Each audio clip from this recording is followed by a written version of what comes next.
She's back to have a good long chat, okay?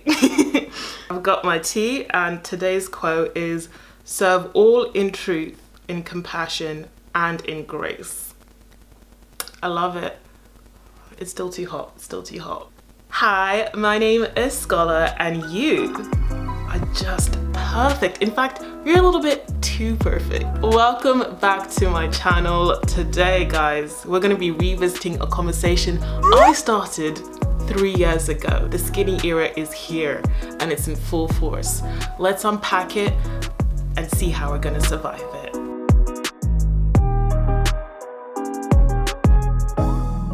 I hadn't realized how long it had been since I sat down and had a chat. And the thing is, you probably hear so many, YouTube creators talking about this, but it's like, even though you stop, you never really feel like you stop. Sometimes I just talk to myself like I'm making a little video. Like this, what we're about to talk about today, I've been thinking about it for months now, months. And I was like, today, I was just like, let me just sit down and let's chat about how the skinny era is back and a survival guide, okay? This is gonna be a survival guide, how to get through it without it affecting how you look at yourself, how you see yourself, and also to help those around you. Because a lot of the time when I talk about these things, people are like, well, I just don't let it bother me. I'm fine, you're fine. How about everybody else? Not everybody has that ability just to not let things affect them, especially when we're talking about the younger generation, like young girls. Think about the girls, okay? So I'm doing this for the girls, but all the girls of any age, okay? I just wanted to pause right here and show you guys a clip from the very first video I uploaded on this channel. I was around 14 and I'd already started my weight loss journey. And I just want you guys to hear how I speak about myself. And I hope this shows why it is so important to be aware of how society makes us feel about ourselves. And then someone uploaded a picture of me on Facebook from France, and I was just like, ew, I saw myself and I looked so disgusting. And I was like, no way have I gotten that big. No teenage girl should feel this way about themselves or speak about themselves in this way. It's not healthy, it's not productive. Unfortunately, the 2000s and the 2010s were really tough out there in diet culture. So I was just a product of that. And I'm still unlearning a lot of these negative self-beliefs today. So I hope this really drives home why I'm so passionate about this. And this is why I'm so passionate about all of us speaking more positively about ourselves. Before we get into this, it's been a while since I've been here. So just do me a little favor, make sure you hit that like button and just leave a cheeky little comment below. Let me know how you're getting on. It just helps, okay, to get back into the rhythm of things. Let's just catch up, baby. Okay, I want to start off the video by first of all saying, there is nothing wrong with being skinny. I often feel like when we have these conversations, it's easy to feel like you're attacking one type of body type and putting it down, etc., etc. Of course, we all understand that there is a lot of skinny privilege. But that being said, I always look back to my experiences personally, and I remember growing up with a friend who was like the complete opposite of me. Okay, she was skinny, I was like tall and on the bigger side in comparison to everybody else that I was around at the time in school. And I'll never forget the fact that she had just as many insecurities and issues within herself and her body as I did. And that's when I realized we're all gonna fall victim to this. As much as you think you're untouchable or it's not gonna bother you, even if you are already on a smaller side, it is going to affect you as well. And that's one of the first points I wanna make. The reason why I'm realizing this is an issue and how I know the skinny era is back is when you notice even people who are on the smaller side feeling the pressure to get even smaller. And I'm sure you're noticing that with a lot of celebrities and maybe even some people in your life. I mean, I've always noticed it, and that's how I knew that there was an issue with beauty standards, is because like growing up and just in general throughout my life, I noticed even people who I considered small or to fit into the beauty standard still felt that pressure that they needed to do more. They still spoke about their bodies as if they were living in a much larger body, and I always found that baffling. And that's why I'm here today, because that's when you realize this is a bigger issue than just how people try to dress it up as, oh, we're just like caring about health, okay? We're not just bashing people because of the way that they look and their weight, etc., etc. We're concerned for their health. No, you're not, sweetie. Spoiler, you're not concerned for someone's health. You are upholding beauty standards that have been bashed into your head. And now when you see somebody living outside of those beauty standards, you think, well, you should be living like me too. You should be at the mercy of the size of your waist. Not me though, not me. So one thing I have to say, growing up with health and fitness being a big passion of mine, my career, etc., etc., is now coming to the realization how much society, economics and politics play a part in how we see ourselves and our bodies. It is not just a singular, you know, industry or a singular thing in and of itself. It's something that is connected to wider issues, and I will be getting into that. Oh my gosh. Okay, I'm a little bit proud of me because, like, looking back when I was younger, I never saw myself as this sort of person. Someone who liked to dive deeper, okay? Like, when my parents would talk about politics, I'd be like, ugh, boring. But here I am. She's a political, economic, sociological babe. I don't even know what that really means, but here you go. So first up, I have to talk about Ozempic. I have to talk about the new weight loss injections and medications that are now available that actually work. If we look back, okay, there have been so many supplements, pills, patches, everything that you can imagine that supposedly help you with losing weight, but none of those actually ever really did it for you, okay? You had to supplement it with still living a healthy lifestyle, exercising, eating right, etc., etc. But this is the first thing I have seen that actually genuinely causes people to lose weight, okay? And it's successful, and also you don't necessarily have to change your lifestyle. Like, yes, you do if you want to see the best results, but also someone who generally doesn't want to, you know, eat healthier or exercise could get away with not doing so whilst taking these medications. Now, my opinion on this medication is those who should be taking it and need to be taking it need to take it. It is a medication that was originally meant for diabetics, and now it's readily available to everyone. Anyone can get it online. You can get it from your GP. Anywhere you can get this medication. And the reason I feel like that is wrong is because I feel like down the line we're going to be seeing a lot of different stories of how this plays out. One of my main issues is with anything that helps with weight loss, it doesn't teach a healthy lifestyle. It doesn't ingrain any habits, anything that will help you in the long term, whether that is nutrition or exercise. Of course, I know there's the argument that people will say, well, I actually exercise and eat healthy, or people say you can't do it without eating healthy and exercising, etc., etc. And yes, there are people who will take on a new healthier lifestyle as they take on these medications, but that is not everybody. We all know there are some people who just want a quick fix, and it is being sold as a quick fix. If anything, oh my goodness, I remember, I think it was like a year or two ago, I actually got an email asking if I would like to become a Mounjaro affiliate. So what that means is I would be selling the medication to you guys, and I would make a percentage of anything I sold.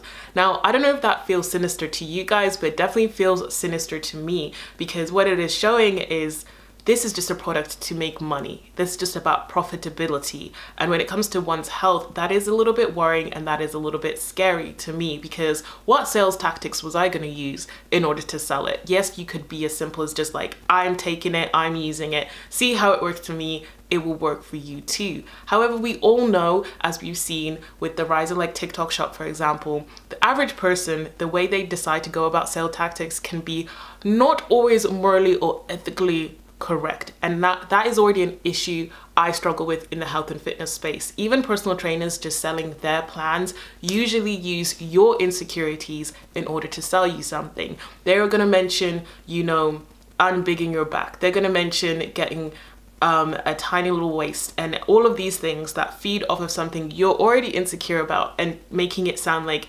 it's something that has to be fixed. Do you understand? Also, medically, I am kind of concerned about the long-term effects of people who shouldn't be taking it. As I mentioned before, we're seeing people who are already on the smaller side feeling the need to lose even more weight, and that is something I've noticed even with this medication. I suspect that there is actually a lot of people who are already on the smaller side taking this medication to take things a little bit further. And again, that is a worry to me. So the long-term health side effects, I don't know, I'm not gonna pretend I'm some sort of scientist or doctor, but I do worry about that. But the immediate effects that I'm seeing already and I'm hearing from is people who stop taking this medication, what happens? They tend to gain all the weight back and they go back to where they were before. Now, some people do report that this doesn't happen to them. You know, they stop taking it and they manage to keep the weight off. There's always going to be something that works well for somebody, but it doesn't work for others. And I know you're going to think, well, yeah, that's obvious. If it doesn't work for you, it's just not meant for you. But I don't know about you guys, but I'm kind of freaking out about this, okay? It's kind of like Weight Watchers. I recently heard that Weight Watchers has actually gone bankrupt or something, or they're being sold, they're closing down, whatever it is. They're out of action. Now, back in the day, Weight Watchers had a lot of controversy because for the most part, not many people saw success. If anything, it was designed to keep you in the program and in the loop so that you continue to buy the products, you'd continue to attend the meetings, etc., right?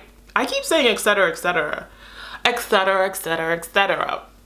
For some people, Weight Watchers really helped them. Like, they actually kept off the weight, they kept up the habits, and it really helped them in the long term. But for some people, a lot of people, they're like, nah, this didn't work for me.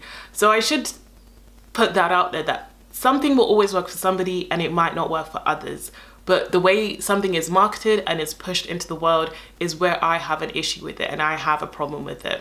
So already that is the first thing that I'm seeing. So advice for surviving this is don't fall into feeling like you need to take something in order to lose weight. There are so many other ways that you can lose weight and change your body if that is something that you're looking to do. But this may not be your first option. It is so important to make sure you're looking at your body, how your body feels, and whether this is something that you truly need.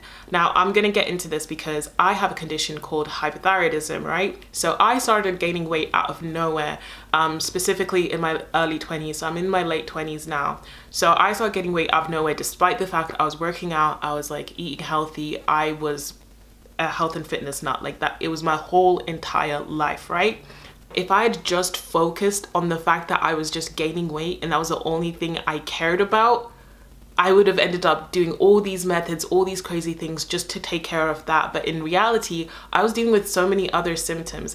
Now, luckily, I was already so passionate about health and fitness. I noticed all areas that were going a bit off for me, like the fatigue, lack of motivation, you know, my mental health taking a hit as well, all these different things. Because I was so health conscious, I didn't just focus on my weight, I was focused on everything else. But what I do find with a lot of people is if they struggle with their weight, it's the only thing they care about. And unfortunately, it's actually the only thing a lot of doctors care about. A lot of people will go to the doctors, go to the GP and be like, you know, I'm experiencing this, this, and this. And the first thing they'll say is, have you tried losing weight? Oh, that is not always a solution to everything, or it could help. Don't get me wrong, it might be something that could help, but we need to find the root of why am I struggling to lose the weight in the first place? Why am I gaining weight in the first place? And I feel that's where we're missing out on a lot. There might be a lot of people who have autoimmune diseases or they have something else going on with their body. They don't know how to manage their stress. That is the root of the problem that you should get to before you're jumping to a medication. So my thing is health first, and your weight is something that can come up a little bit after. The way you look can come a little bit after, but focus on your health first, please, okay? And then next up, we are seeing the fashion industry completely transform. Oh my goodness, I never thought I would see the day where all the BBL baddies start to disappear from all the websites and we get new models and all this stuff, new styles. I'm sure you've seen a lot of people talking about how, you know, we even have new fashion trends, and it's very in line with like the trad wife sort of trend that we've got going on, a lot more modesty and everything like that. And so with that, I find that they're catering less to different types of body types, because when you are going for a specific look that adheres to like the trad wife sort of vibe and everything, typically the bodies associated with that are a smaller body, okay? When I've been looking on the websites that have changed a lot, like Pretty Little Thing, for example, I'm like, I'm gonna struggle to find something that works for my body and looks good on my body. But also one thing I noticed when I went onto like the plus section, their plus size models already didn't show the true breadth of what a plus size woman can look like. You know, it's always very much the tall hourglass figure, still has a flat stomach sort of vibe, and it's even more so now. I saw a model that I was like, I wouldn't consider you plus size, okay? I'm not a huge fan of putting labels on people's bodies as it is anyway, but it is something that is helping us to start these conversations when we say plus size, mid size, you know, small size. Do we say that? We just say skinny? I don't know. It helps with these conversations when we have a few labels, just so we can make sense of what we're trying to talk about. But yeah, I was like, she's a little bit, it's making it hard for me to envision what this would look like on my body as well, because like my body just doesn't look like that. So you might get a piece of clothing that you're like, okay, this might work for me, and it just doesn't, because the model is showcasing it on a body that's just so far removed from your average body that you see every day. So how we're gonna survive this is, first of all, shop with brands that actually care about you as a person. There are so many brands out there that naturally have given into just trying to make as much profit as physically possible, and so they don't care about sticking to their ideals or morals. They don't have ideals, they don't have morals as a company. Like, they're just chasing money. But there are so many smaller businesses, there are so many other brands as well that are staying true to that, and staying true to the fact that they want different types of bodies to be shopping with them and to feel good within their clothes. So do that extra work to go out there. I mean, already, you know, not many of us are huge fans of shopping fast fashion, but unfortunately a lot of people don't have a choice, especially when you're plus size. It is harder to shop because there's not so many options out there. Like, it wasn't so long ago that the only place you could get clothing that's over a UK size 14 was like a completely different shop. Like, you'd have to go to a completely different shop that just had styles that didn't express everyone's individuality, if that makes sense. Like, it was a very specific style, if that makes sense. That it wasn't very trendy, it wasn't very like celebrating one's body. It was very much covering, like big tops that would cover you, you know, trousers, just trying to cover your body as much as possible, basically, is what I found back in the day. So it's already harder to find brands and clothing that cater to different body types, but if you can go that extra mile to go for those brands that aren't specifically trying to make you feel crap about yourself now, because at the end of the day they kind of are. It's kind of like, well, you can't sit with us unless you fit this ideal, basically. I would say also shop secondhand. This is something that I've been really getting into recently. Oh my gosh, I'm so excited about shopping secondhand, and like even like customizing my clothes. But I think that comes with like time and age and maybe some things like that. Like, I've always been very confused about my style and my clothing. I didn't know what I wanted to wear, who I wanted to be, and it was so hard to like look past all the trends that were constantly going on within the fashion industry and be like, okay, where do I fit in? Because I've always been one that I feel very stressed out by trends, because I genuinely like to wear my clothes until they're falling apart. Like, I will wear something for years and years and years. Once I find something I like, that's it, I'm good. I'm not a big shopaholic, but I don't know. Maybe if you gave me enough money, I would become a shopaholic. I love secondhand shopping now, but I will say it is so much harder being plus size and secondhand shopping, because again, there's just not many options out there. And the last thing I want to talk about, honestly, I could go on forever, because again, I notice this affects so many different things in society, is the language people are using. I don't know if I'm just like too woke or too sensitive. You can call me whatever you want. Jokes that almost sound like you have an ED, you know? I don't know, like, I'm trying to think of examples. If I can find some of the jokes I've been seeing, because sometimes I try and screenshot it and stuff like that, I will put it up on the screen. But people are casually joking about starving themselves, for example. They're casually joking about, you know, just hating themselves because they're not tiny, or, you know, even we're making jokes about like, oh, my waist is so snatched you can't see it, and that is all fun and games. But I do think that when you're so hyper aware of these things like I am, you notice an uptick in it, where like before it wasn't socially acceptable to say certain things because you just sound a bit like tone deaf and out of like the times. But now, because like, you know, being skinny is back on trend, it's almost okay to be casually saying things that sound like you have an ED.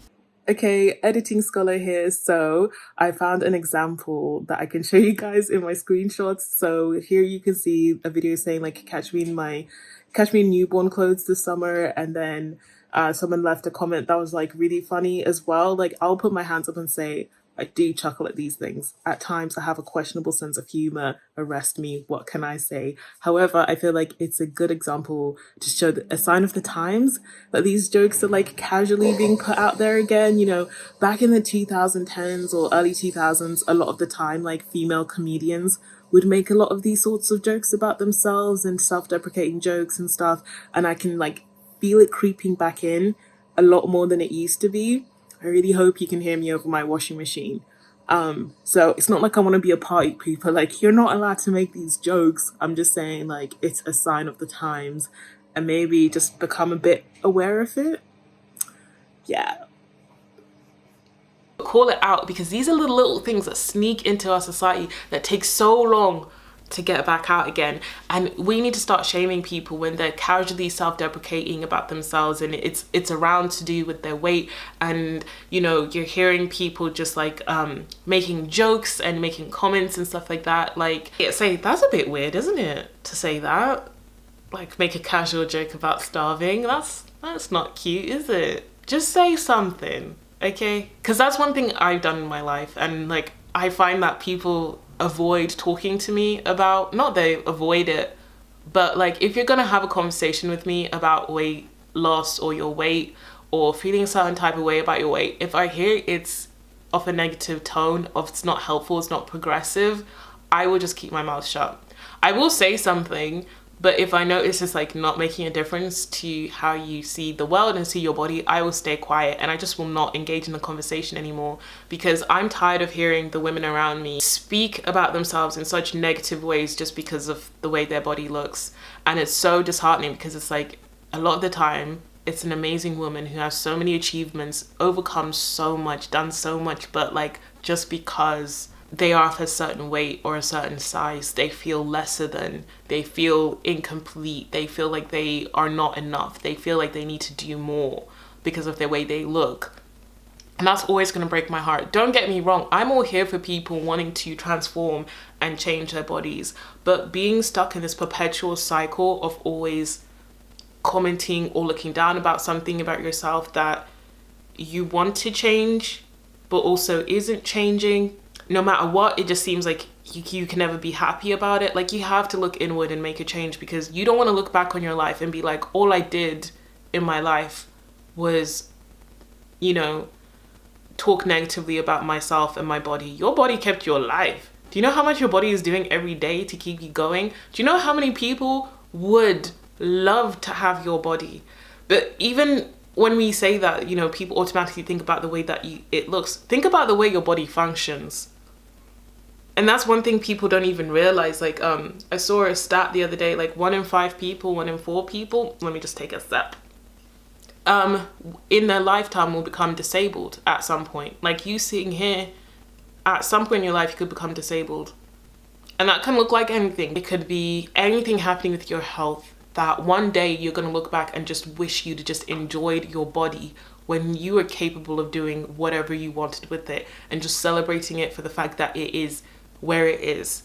And I think that's one of the lessons I've learned, having been diagnosed with the condition very young, is not to take for granted where my body is at now, because anything can change at any moment.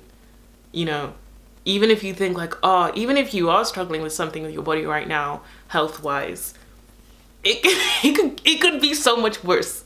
It could get so much worse. It could be so much worse. Be grateful and appreciate your body for what it is now, how it functions, and what it does for you. And celebrate it, okay? And look after it. Because that's the thing. When we flip the script from just, okay, I'm just doing this for the way that I look, I'm just trying to get some abs, I'm just trying to look like this, blah blah blah. When you flip it from that, like, I need to look after myself. And it is something you often see happening, like the older women get specifically, like they tend to stop caring so much about, you know, keeping up a healthy lifestyle for the way that they look, because you start to feel your body. Like, I'm turning 30. Wait, no. Sorry, I'm actually happy about aging. I'm so happy about aging. I don't know what that reaction was. I need to unlearn that. But actually, I'm so gassed to be turning 30 this year. So I am going to be turning 30 at the end of this year. So this is my last few months of my 20s. And I will say, as you get older, you start to feel your body not being able to do what it used to. And that does give you a kick up the bum to get into healthy habits. And that's one thing I love. I've seen women in their 30s making that conscious decision to start getting to a healthier lifestyle. And it is something I really love to see, because that is what I wish women and girls of a younger age would come to realize much sooner, before the damage is already done, before you have to unlearn all of these things, just to appreciate your body for what it can do, and appreciate your body and look after it so that you feel good within it and you feel good within yourself, rather than, oh, I'm doing this because I have to look a certain way. Focus on looking after yourself. Focus on how your body functions. I'm not saying that you can't want to be skinny or want to be smaller, want to lose weight. Whatever it is you want to do, just make sure it's coming from a place of love. Make sure that it's coming from a place of love for yourself, and that won't come right away. I will say, when you embark on a health and fitness journey, whatever gets you through the door, I've often said, even if that is insecurities and you don't feel good within yourself, you will quickly start to realize what keeps you going in that lifestyle is how you feel based on all the positive effects. And that's what happened for me. Okay, in my teens, I did get through the door because I was like, oh, you know, I want to stop getting bullied. I want to feel good about myself. I want to feel cute. I want the boys to like me. That was what got me through the door. But what kept me going, what stayed, the effects it had on my mental health, my organization. I was suddenly so much more organized and actually doing really well in school. I was like, you know, like my skin like started getting clearer and brightening up as well. What other benefits did I notice? My discipline in general, it taught me discipline in so many different areas of my life. Like, for example, this channel you're watching me on, because I was so serious about my health and fitness, like that routine of showing up for myself also meant I was showing up here for my hobbies and the things that I love. And now this isn't even a hobby anymore. That's what looking after yourself and pouring into yourself can do. It's not just the way you look. Those are the things I've taken away. Like, my body has obviously changed since I saw those healthy habits, but those things that like a healthy lifestyle has taught me has lasted me throughout my life. And that is invaluable to me. Now when I'm feeling stressed or I'm feeling overwhelmed by emotions, I know what to do. I know what will make me feel better, moving my body. And that's something that takes a lot of people a long time to realize. But I'm so glad that I had that tool in my kit from early. I was like already doing all the things to stop myself from getting too stressed or getting overwhelmed by my emotions, because I knew how to manage it from early, and it's something I've taken on in my life forever. So those are things you want to focus on, and that are great. If you want to snatch waist, baby, go do it. Just do it from love. Okay, do it because you're looking after yourself and you want to feel good and love yourself. Don't do it because you're trying to keep up with all these trends. Don't do it because you think people will like you more, treat you better. Yes, the unfortunate thing is there are some people that will treat you better once you go through a transformation, but those people weren't worth having in your life in the first place. Because what? Just because my waist is smaller, you like me a bit more now? Get out of here.